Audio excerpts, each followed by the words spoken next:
ያስመርረዋል። የክርስቲያኖች ማማተብ ሰይጣንን ይመረዋል ይላል። በአንድ ማማተብ ብቻ ስንት አጋንንት ያሳፍራሉ መሰላችሁ? እኛ እኮ ነን የመስቀል ማማተብን መጠቀም ያቆም ነው። እናምናለን፣ እናመልከዋለን። ከኃይሉ ጋር ግን አልተገናኘንም። ገና ቻርጅ አልተደራረግንም። እኛ እንደዚህ አጋንንት የሚጫወቱብን እኮ የምር ስላልሆን እኮ ነው። እነ ቶማስ ዘመርዓስ አላያችሁም? ሲያማትቡ እንዴት ያዋረዱት እንደነበረ። አሁን ግን ክርስቶስ ቢመጣ አንድ ቀንም ጠይቄያችኋለሁ፣ ምን ትሉት ነበር?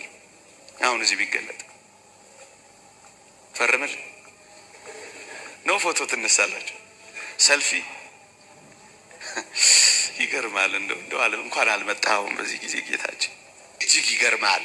ባለጠጋ ሆኖ ገብቶ ድሃ ሆኖ የወጣ ይህ አምላክ በዝምታን የፈጸመው በዝምታን የፈጸመው ዝምተኛ ሆኖ ወደ እናታችን ቅድስት ድንግል ማርያም ማኅፀን ገባ። ተናጋሪ ሆኖ ወጣ። ኃያል ሆኖ ገባ። ደግሞስ ደካማ ሆኖ ወጣ።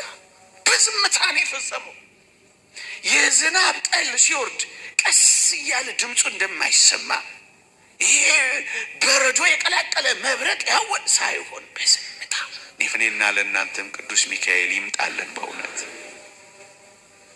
በፊታችን የቆመውን ለጽድቅ የሚያዘገየንን ለመበርታት የሚያዘገየንን ዲያብሎስን ይቀጥቅጥልን። በእውነት ሰላም የሚነሳንን ፍቅር የሚያሳጣንን በመጨረሻው ዘመን ተገልጦ ስለ ሕዝብ ልጆች የሚቆመው ታላቁ አለቃ ቅዱስ ሚካኤል በሩ ይድረስልን።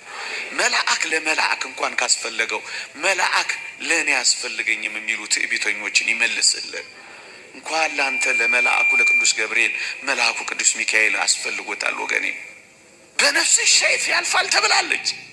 ወላጆቿን ትታ በመከራ ተንገላታለች። በልጅነቷ ሳታጉረመርም ከቤተ መቅደስ በመቋሚያ ተባራለች።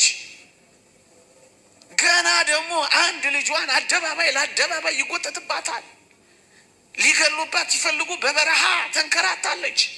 ያ የልጅነት እግሯ ተጠብሷል። ያ መከረኛ እንባዋ ፈሶ የልጇን ጉንጮች እየደረመሰ ሄዷል። ምን ያክል ተጨንቃ ይሆን እቺ ምስኪን እናት? በመከራ አልፋለች። መከራ ለሚቀበሉ እናት ነች። ታዲያ በነፍሷ የሚያልፈው ዋጋ የምትከፍልለት ማን መሆኑን ማወቅ አለባት።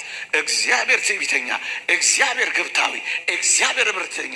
እግዚአብሔር የምትቀቡ ተጠምቀው ውሃ ውስጥ ጥቂት ጊዜ ይቆያሉ። ምን እያረጉ